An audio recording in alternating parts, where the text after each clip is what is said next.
Bonjour et bienvenue dans notre émission. Si le bouddhisme n'est pas une religion du livre, chaque tradition bouddhiste se réfère à un ou plusieurs écrits particuliers, y compris la tradition zen dont on pense souvent que les écritures n'y ont pas beaucoup de place. En effet, le zen a mis l'accent dès le début sur la pratique et sur la transmission de personne à personne, mais cette tradition n'est pas pour autant détachée de ces textes. Lesquelles et de quelle façon les utilise-t-elle? C'est ce que nous allons voir aujourd'hui et dimanche prochain avec notre invité Pierre Crépon. Nous commencerons ce matin par l'aspect historique des liens entre zen et écriture. Et la semaine prochaine, nous verrons quelle est la place des textes dans la pratique contemporaine. Pierre Crépon, bonjour. Bonjour. Alors, vous êtes moine et enseignant du Zen Soto, Oui. Ancien disciple de maître Deshimaru. Vous avez fondé le temple Kokaiji à Vannes, en Bretagne, oui. Voilà, il y a 20 ans. Et puis vous êtes auteur et éditeur de nombreux livres sur le bouddhisme. Merci de répondre à nos questions aujourd'hui. Merci. Alors pourquoi pense-t-on que la tradition zen est détachée des livres? Alors en fait, il y a une phrase qui est attribuée au fondateur du Chan chinois, Bodhidharma, qui est une transmission spéciale en dehors des écritures. C'est une phrase extraite d'une stance qui a été écrite en fait beaucoup plus tard que Bodhidharma, mais qui lui est attribuée donc dès le départ, enfin dès qu'il y a eu cet écrit, cette stance, il y a cette idée que le zen se situe en dehors et pour beaucoup qui rejettent les écritures. Il y a aussi l'image de Bodhidharma qui est donc ce fondateur qui pratique la méditation face au mur. Et donc, cette image est ancrée. Par exemple, si on prend un livre d'explications sur le zen actuel, souvent, il commence par cette phrase de la transmission spéciale en dehors des écritures. Mais en fait, c'est une image un peu fausse, parce que les écritures sont très présentes dans la tradition zen également. Qu'est-ce qu'il voulait dire précisément, le fondateur du Chan, quand il disait « transmission spéciale » ? Alors, encore une fois, c'est sans doute pas lui qui a dit cette phrase, et lui-même a écrit un traité qui s'appelle le traité de Bodhidharma. Mais l'idée, c'est de privilégier l'expérience directe, l'expérience existentielle de l'éveil, de la bouddhéité, et non pas la connaissance livresque, la connaissance des sutras. C'est-à-dire que votre école insistait sur le fait d'étudier le sutra, que la pratique était vraiment l'étude de textes, ce qui n'est pas le cas dans la tradition zen. Parallèlement, les autres traditions, elles, se référaient à l'époque à des sutras particuliers. Oui, alors c'est pour ça aussi qu'il y a eu cette idée du zen en dehors des écritures. C'est que quand le bouddhisme est arrivé en Chine, en venant d'Inde, ça s'est déroulé sur plusieurs siècles. Et au fur et à mesure des siècles, il y avait des nouveaux sutras qui arrivaient et souvent de nouvelles écoles qui se formaient autour de ces nouveaux écrits. Donc il y avait plusieurs écoles qui avaient souvent un sutra au centre de leur pratique. Ce qui n'a pas été le cas du zen, même si on dit que Bodhidharma lui-même s'inspirait d'un sutra en particulier qui s'appelle le sutra de l'entrée à Lanka. Mais en fait, disons dans le développement du zen, il n'y a pas un sutra particulier qui correspond à l'école zen, ce qui n'est pas le cas des autres écoles. Oui, c'est par rapport aux autres écoles qu'on dit ça, en fait, finalement. Oui. Voilà, alors ce qui ne veut pas dire que dans les autres écoles, il n'y a que l'étude des sutras. C'est dans tout le bouddhisme, il y a toujours l'aspect de l'enseignement qui est contenu dans les sutras, il y a l'aspect de la méditation, il y a l'aspect de la discipline de vie, des règles monastiques. Et toutes les écoles prennent ces trois aspects avec des mélanges un peu différents pour chaque école. C'est vrai que dans le cas de l'école zen, c'est l'aspect méditatif. D'ailleurs, le mot zen veut dire la pratique de dhyana, de la méditation, même si, encore une fois, c'est un peu plus complexe que ça. Donc voilà, on a attribué au zen cette coloration, même en petit texte parfois. Ce qui a été, quand on dit que c'est pas le cas, c'est pas exactement ça. Effectivement, dans toute l'histoire du zen, il y a eu des courants comme ça, un peu de rejet des textes. Mais en général, le zen, de toute façon, est une tradition bouddhique, donc qui se réfère au texte, à l'enseignement bouddhique, et l'enseignement bouddhique est contenu dans les textes. Alors, on dit aussi que le sixième patriarche, c'est à la lecture d'un texte particulier. Oui, alors en fait, c'est à l'écoute. Alors justement, c'est intéressant parce que le sixième patriarche, qui est un des personnages aussi très importants du début de l'histoire du zen, on dit que quand il était jeune, il était bûcheron, il était illettré, et il a entendu une phrase du Sutra du Diamant qui est quand l'esprit ne repose sur rien, ne demeure sur rien, le véritable esprit apparaît. Enfin, l'esprit ou le cœur, enfin il y a plusieurs traductions. Et donc c'est par l'enseignement, et l'enseignement qui est contenu dans les sutras, que ce personnage dont après on a dit qu'il était plutôt, qui insistait essentiellement sur la pratique, en fait c'est par un texte qu'il est arrivé à cet éveil.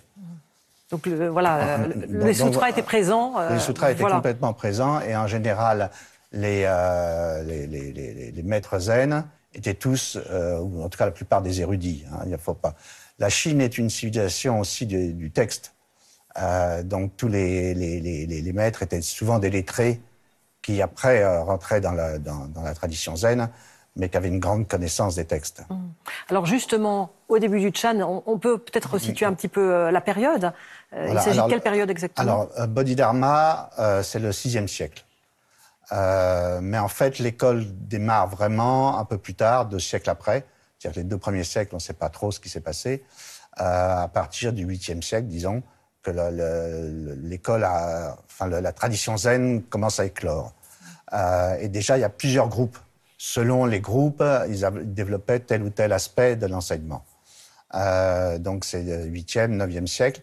Et c'est dans ces années-là qu'il y a eu la fameuse tendance de la transmission en dehors des écritures. De Bodhidharma. Voilà, qu'on a attribué à Bodhidharma. Mais en fait, certains s'appuyaient sur le sutra du lotus, d'autres sur le sutra de la grande sagesse, enfin différents sutras. Et l'école zen se réfère à tous ces sutras. C'est-à-dire, dans les enseignements des maîtres, on a des références aux différents sutras. Est-ce que le Chan lui-même a produit des textes? Voilà, alors en plus, donc, quand on parle des sutras, c'est des écrits de l'époque indienne. Mais la tradition chinoise a elle-même produit d'autres textes sous forme de... Il y a des recueils attribués à tel ou tel maître. Alors c'est des recueils de sermons, de poèmes, de dialogues, enfin il y a plusieurs choses. Et là, il y a une très grande littérature. Et donc d'ailleurs, c'est un peu le côté paradoxal de cette école dont on dit qu'elle est en dehors des écritures. Elle a eu une très grosse production littéraire. Mais qu'on ne connaît pas beaucoup. Qu'on connaît peu. Alors il y a eu quelques traductions en français, par exemple de Catherine Despeux qui a traduit les entretiens de Mazou, Patrick Carré qui a traduit les entretiens de Wangpo. Et donc ça, sans doute, pour les années à venir, les sinologues ont du pain sur la planche pour pouvoir nous traduire toute cette tradition très riche. Donc il y a une strate indienne, un apport de texte chinois. Et puis au Japon, il y a les koans, les fameux koans. Enfin, le mot koan est japonais, mais la tradition est chinoise. Ça, c'est un peu plus tard, vers le 10e, 11e siècle. À partir de ces recueils des maîtres précédents, on a extrait des dialogues plus ou moins énigmatiques qui sont devenus un peu des cas d'école, disons, sur lequel on travaille. Il y a un travail qui est fait soit pendant la méditation, soit en dehors. Et donc, c'est issu de ces recueils antérieurs. Alors, ce qui est intéressant dans les koans, parce qu'on a mis souvent en épingle l'aspect énigmatique ou un peu absurde, mais en fait, d'une part, ça nous paraît absurde souvent parce qu'on ne connaît pas le contexte culturel, il y a des choses qui nous échappent, et aussi parce qu'en fait, on ne comprend pas que c'est des aspects de la doctrine. Tous les koans se réfèrent à la doctrine, par exemple de la nature de Bouddha, de la vacuité, des choses comme ça, qui viennent des sutras. Donc, les koans, qui sont des choses très courtes, en fait, font référence à des sutras très grands. Et voilà. Comme un élixir un peu d'une... Oui, c'est ça. C'est-à-dire, quand le disciple pose la question au maître, c'est sous-entendu par rapport à tel ou tel enseignement qui est contenu dans tel ou tel sutra. Et donc, la réponse du maître. Mais alors, si on n'a pas la référence de ce sutra, de la question doctrinale, ni le contexte culturel dans lequel se déroule ce dialogue, on est un peu perdu. Alors, si on continue la progression de l'histoire, il y a ensuite le fameux Shobogenzo, écrit par Maître Dogen, le fondateur de l'école zen. De Zen Soto. De Zen Soto. Est-ce que vous pouvez nous en dire plus sur ce fameux texte? Alors là, oui, alors, sur le Shobogenzo, il y aurait beaucoup à dire. Donc, Maître Dogen, c'est le XIIIe siècle. Donc, on est passé, si vous voulez, du 6e avec Bodhidharma, le tout début, le 7e, 8e, 9e, où il y a ces recueils des maîtres, 10e, 11e, où il y a les koans, et arrive Maître Dogen, donc au XIIIe siècle, qui va venir en Chine, qui va étudier en Chine et qui va revenir après au Japon et qui va écrire, sur une période de 20 années à peu près, le Shobogenzo, qui est un recueil de différents textes. Puisqu'on est sur l'aspect textuel, on peut dire que le Shobogenzo est comme un commentaire de tous les textes antérieurs. Shobogenzo est écrit en japonais, les recueils de textes dont on a parlé étaient en chinois, et les sutras étaient à l'origine en sanskrit. Et donc, Dogen cite énormément, sans arrêt, et des sutras indiens, et des recueils de sermons, de dialogues des maîtres chinois. Et c'est un vaste commentaire de tout cet ensemble. C'est un livre très conséquent, hein, 8 tomes. Oui, alors d'abord, il y a une édition en 8 tomes, et là, c'est une édition à un seul volume qui reprend l'intégralité du Shobogenzo avec la version japonaise, en bilingue. Et alors, justement, Dogen, que disait-il, que préconisait-il par rapport au texte et la pratique? Alors, Dogen est un moine bouddhiste, avant tout, donc qui vit dans le monde du bouddhisme, qui se réfère donc à ses écrits du bouddhisme, mais aussi à la pratique monastique du bouddhisme, à la méditation bouddhique. Voilà, c'est son univers, c'est l'univers du bouddhisme. Et donc ça fait partie de sa vie, si vous voulez, ça fait partie de sa pratique, les textes. Ils sont là tout le temps. En plus, Dogen est un personnage un peu surdoué, et on dit que très jeune, il avait lu déjà tous les sutras, etc. Donc, ça fait partie vraiment de son bagage culturel, mais il ne le prend pas c'est pas de la connaissance livresque. Par rapport, justement, à le rapport de Dogen au texte est le même qu'il a par rapport à la méditation, qu'il a par rapport aux règles monastiques. C'est quelque chose de vivant. Hein, c'est pas une étude intellectuelle. Il fait je dirais, avec les textes. Hein, il y a une unité entre Dogen, les textes, la méditation, la vie monastique, l'éveil, tout ça, c'est une seule chose. Et donc, lui, en fait, il préconise ni un attachement particulier au texte, ni finalement un excès de littérature. Il critique ceux qui s'attachent seulement à la lettre, hein, les maîtres des traités, il appelle ça, donc ceux qui n'ont qu'une connaissance livresque, mais il critique aussi cette tendance à l'intérieur de l'école zen qui effectivement rejetait un peu les textes et dont il les appelle les maîtres obscurs, parce qu'ils n'ont pas étudié la doctrine. Donc voilà, il se méfie, enfin c'est pas qu'il se méfie, il rejette un peu les deux opposés et il fait une synthèse où tout devient unité et devient la pratique. Alors on continuera à parler du zen et des écritures la semaine prochaine avec vous, Pierre Crépon. Merci beaucoup d'avoir été notre invité déjà ce dimanche.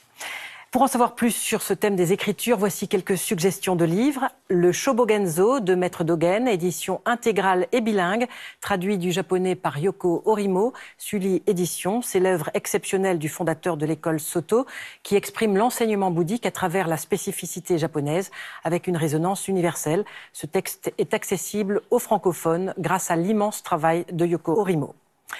Les entretiens de Mazou, traduits par Catherine Despeux, édition Les Deux Océans. Il s'agit d'enseignements d'un maître chinois du 8e siècle qui ont compté dans la jeunesse du bouddhisme Chan, puis Zen, comme nous le disions dans le corps de l'émission. Et puis les grands textes du bouddhisme, édition Albin Michel, anthologie réalisée par notre invité Pierre Crépon. On découvre avec ces extraits issus de toutes les traditions une grande variété de formes, allant des sermons attribués à Bouddha aux commentaires jusqu'à la doctrine, les formes poétiques et aussi des échanges philosophiques. C'est la fin de notre émission. Merci de l'avoir suivie. Vous pouvez la revoir sur France TV durant un mois. Nous vous donnons rendez-vous dimanche prochain pour la suite de cette émission et vous souhaitons une agréable semaine. Merci.